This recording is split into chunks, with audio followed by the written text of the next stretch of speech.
Alright, so in this video, what I wanted to do this time is I just want to do a casual gameplay of Bossmania again. But at the same time, what I wanted to talk about is the other thing that I also do on TikTok is I have a profile where I'm showing people how to save money with computer builds, cell phones, laptops, a whole bunch of stuff that you may wanna purchase yourself. All right. Now, I also made a video explaining how each TikTok post works in general. And the one thing about me is that I don't follow trends.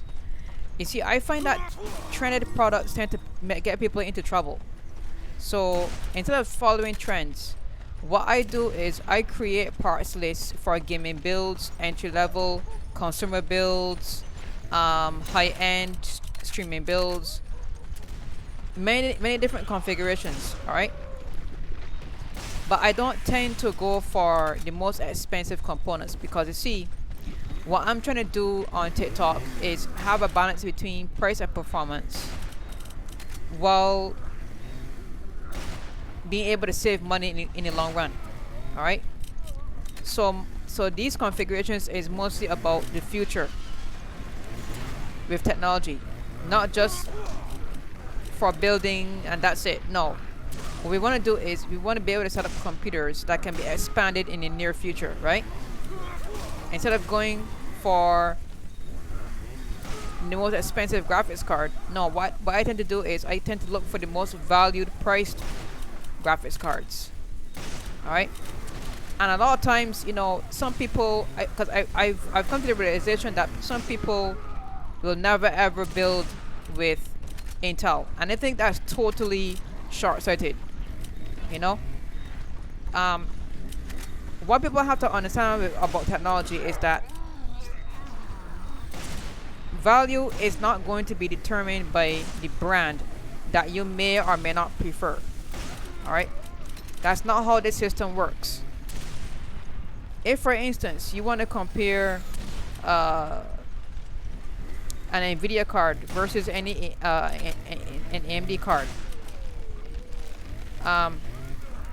I find that a lot of the AMD cards tend to offer a little bit more performance for the same or sometimes even cheaper prices. For instance, the RX 6700 XT is a 12GB GDDR6 card. All right, and in terms of rivalry, it rivals the RTX 3060 almost directly. Alright, so even if NVIDIA can offer you different features for the same price, a lot of times you will find that in terms of the raw performance though, AMD does offer decent alternatives. Okay, so I'm not an NVIDIA versus AMD fanboy. I'm not an Intel versus AMD fanboy. No. I'm all for value for money and being able to expand your knowledge on technology regardless of what you need your computer to do, or what you need your cell phone to do, or what you need your laptop or tablet to do. All right? So instead of spending $1,500 on one phone or one computer or whatever, what I like to do is find different ways to split up the budget to get more than one thing. That's why I called my profile Tech Improvements. You see, the way how it works is the more knowledge you gain on technology, the more money and time you will save. That's what it's really about. So it's not really about, like I said before, being able to afford the best of everything. It's so that you'll have a backup for whatever kind of system you want to build or whatever kind of system you're looking to buy. Some people may not be comfortable with building a computer at all, and that's totally fine. However, if you are on the hunt looking for deals, this my profile is also a really good way for you to understand how technology all works as a whole, so that you do not end up overbuying or like overspending on certain things. So when I choose the motherboards and everything that I have there on my profile, each one has a purpose. Each one has a certain value. All right, and that's what it's about.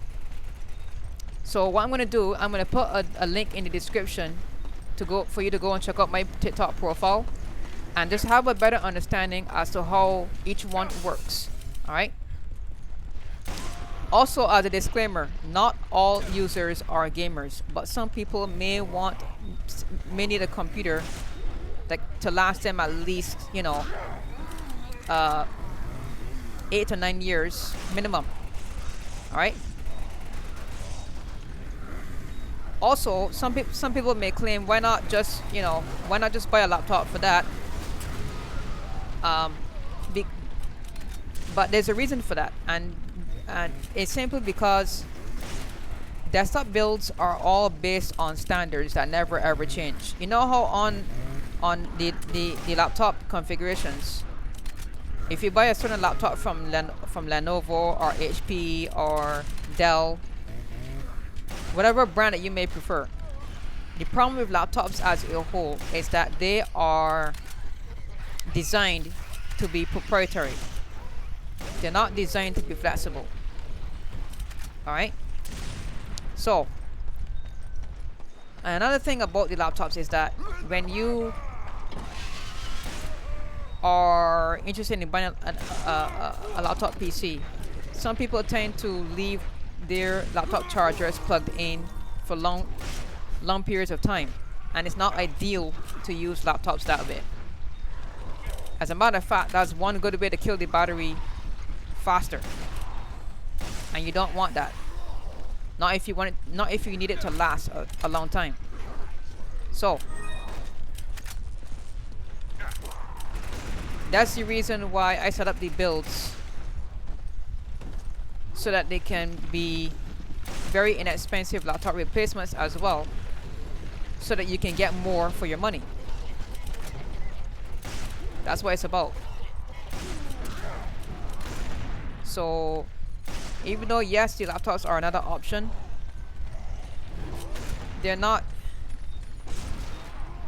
oftentimes they're not reasonably priced options when it comes to the being able to last the test of time.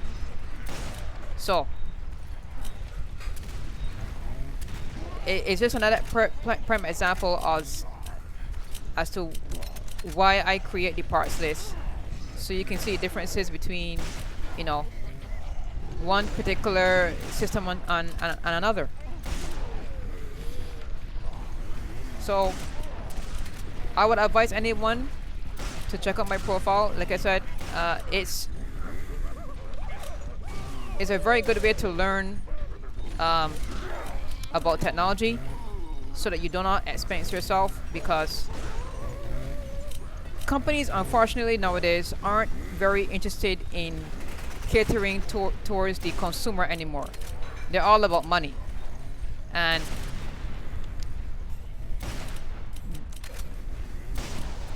when you are interested in certain brands, you may be expensing yourself unnecessarily without realizing it. So the thing about it is that when let's say for instance you're interested in a smartphone. My thing about the smartphones is that they tend to get dropped. They tend to get damaged all the time. And if you already spent $1,500, $800, $1,500 on the phone, you know, it can be very devastating to have to invest that way, and then come to find out, you know, now you have to spend more money to fix it. Now, to me, that does not really sound like a fair trade-off, especially if that's the only device you have access to. All right. So, in my opinion, it'd be better. You'd be better off. In my opinion, most people would be better off spending money on a less expensive phone and having a computer at home at their disposal, so they can do all of their heavy workloads on. All right.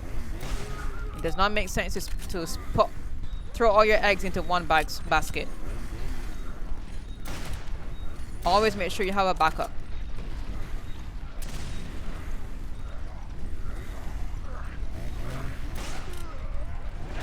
Oh wow, I got hit. I'm gonna have to recover myself. If I don't do this, no, I'm gonna have to start over. I don't want to start over. Okay. Okay, so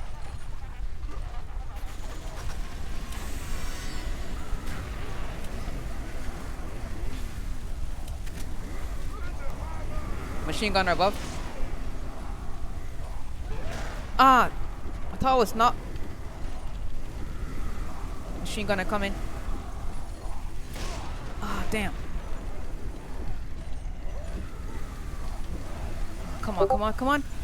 Ah. Alright, well, I'm gonna have to start over.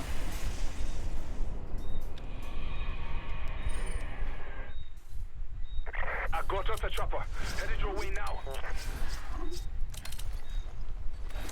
Damn.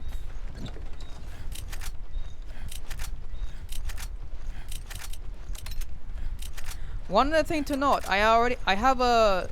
I'm gonna put a list. I'm gonna put a link to my Discord server in the description as well.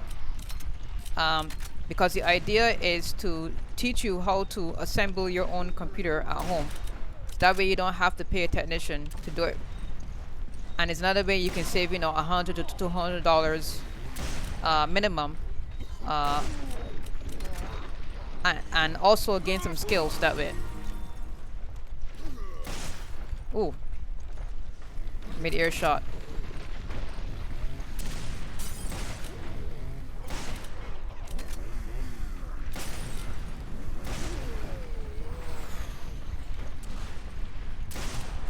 Building computers is not as hard as people think that it is. It's actually a very simple process, because they've pretty much figured out everything for you, where all the components have to be connected in certain places. So if something doesn't fit, it pretty much means you are either plugging it in wrong, or it's just not meant to go there. Simple as that. Wow, rocket launcher.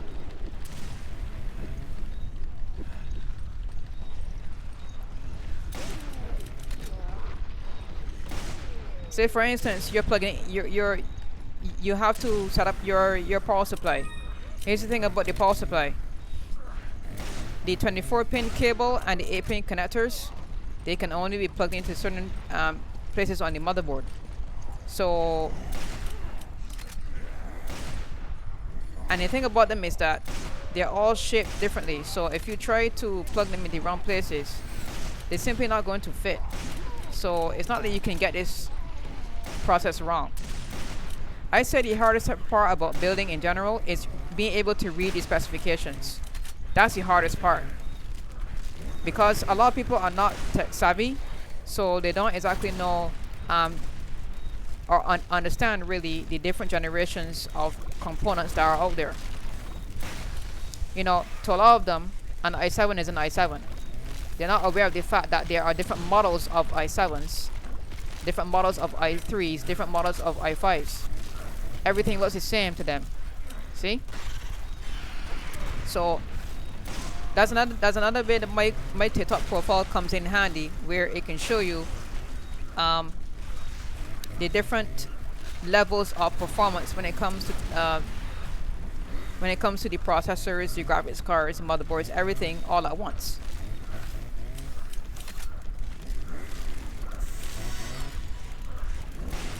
Got him.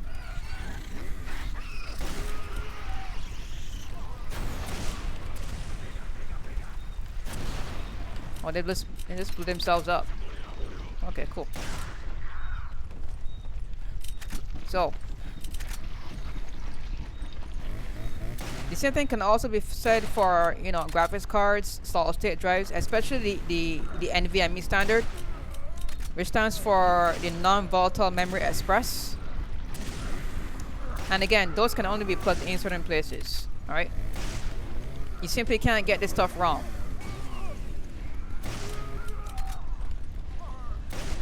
And one other thing that I tend to do, I tend to only use 2 sticks of RAM for most of my configurations because memory can be very, very finicky when it's faulty.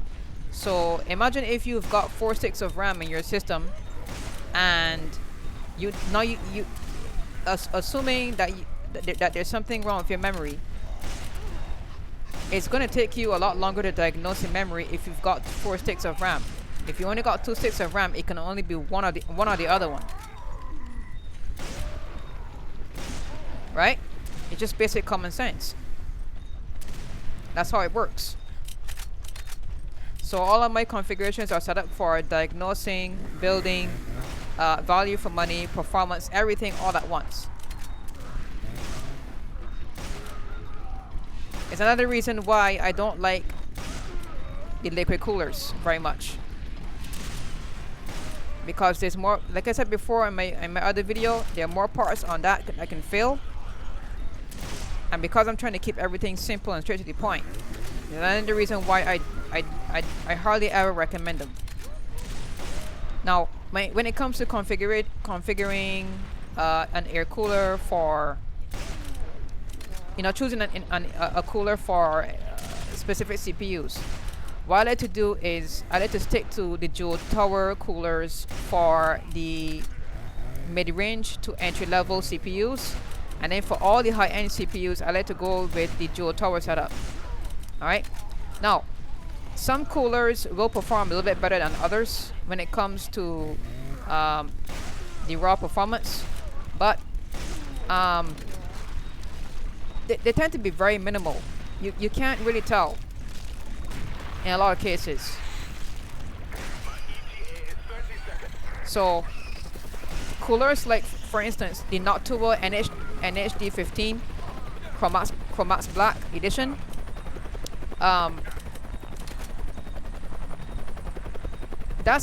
I'd say that would be the only exception when it comes to spending at least $100 on a cooler. But they also have some decent alternatives like the Thermalright 120 SE Peerless Assassin cooler that I've seen for like maybe $35 or so on average, and it's a decent alternative. Like I said, it comes with a dual tower setup, just like the NHD15, and it's well put together. You know, it's got two non-RGB fans, and it also comes with a splitter, so you can plug in both fans onto the CPU fan header to keep the setup simple. Once the cooler is mounted onto your CPU, you just gotta make sure that you remove the film on the bottom of it, and it'll keep your CPU in temperatures in check just fine. No need to spend a lot of money on coolers.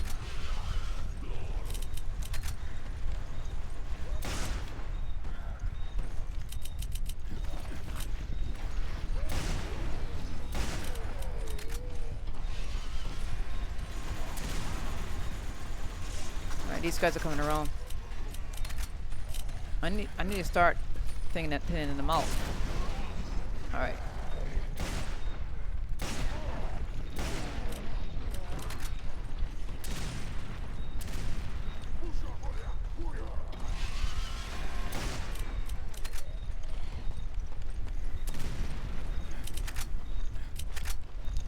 Also, when it comes to motherboard manufacturers, I only tend to stick to Asus and Gigabyte the most, because when it comes to quality, overall features, um, warranty support, and all that other stuff, Gigabyte or Asus are my number one, my two top recommendations. All right.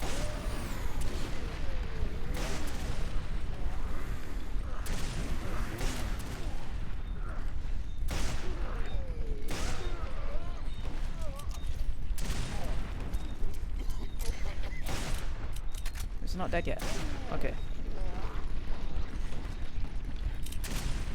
I need to heal up though, for real.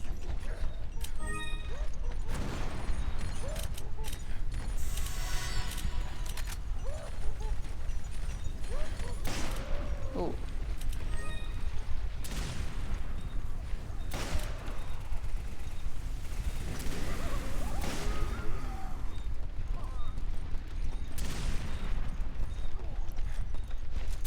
Shoot this guy.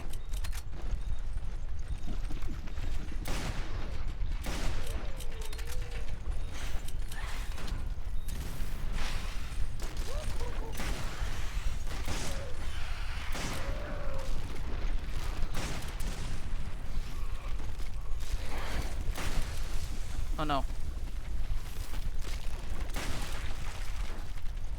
Come on.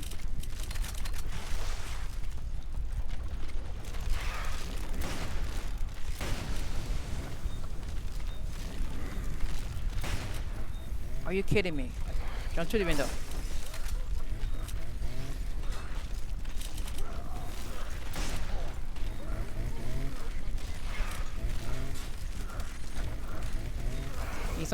He's not gonna stop coming until he's dead, so there we go.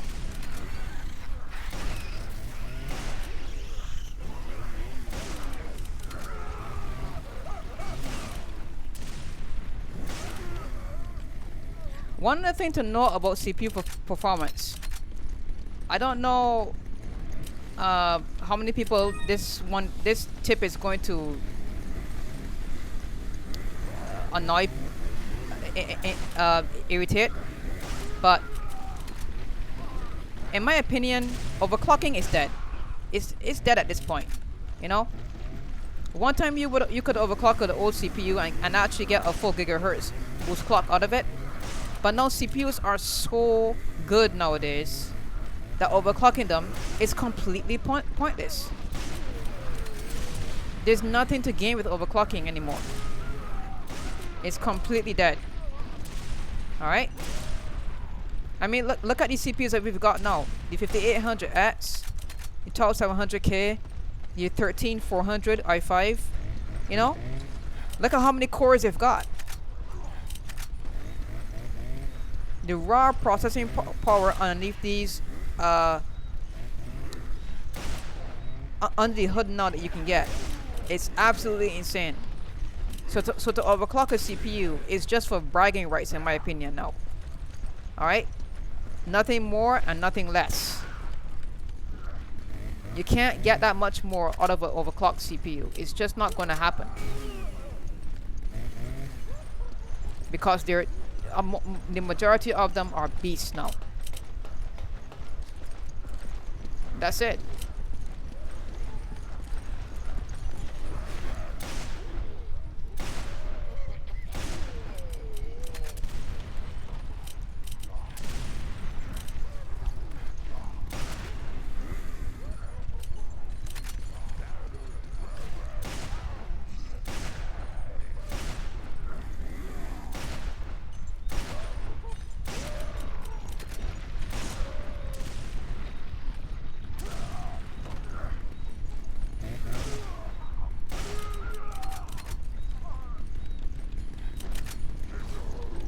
I'd be more concerned about the stability of my system overall than overclocking, because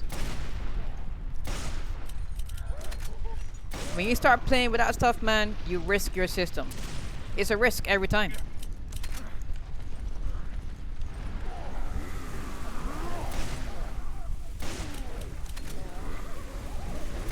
So, you know, it's up to you. I know some people would be really annoyed about this, but it's not in my best. It's not in my interest to be concerned about that. My thing is about letting y'all know how it is in the real world, because if you want to save money, overclocking is not the way to do it, man. Simply put.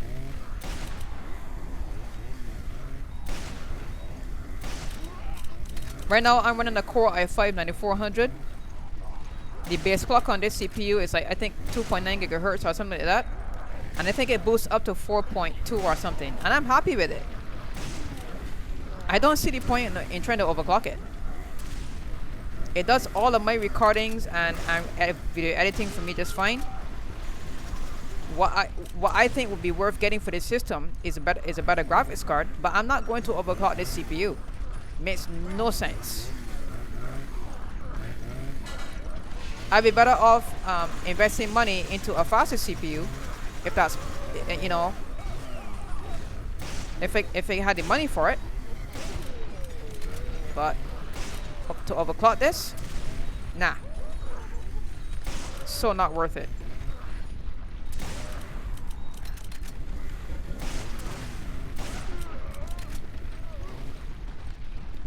I don't think I'm gonna be able to get the entire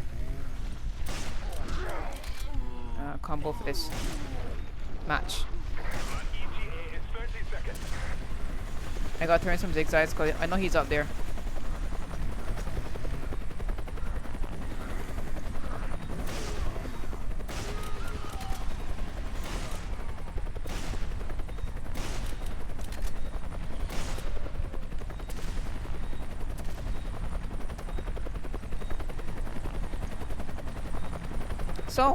So like I said,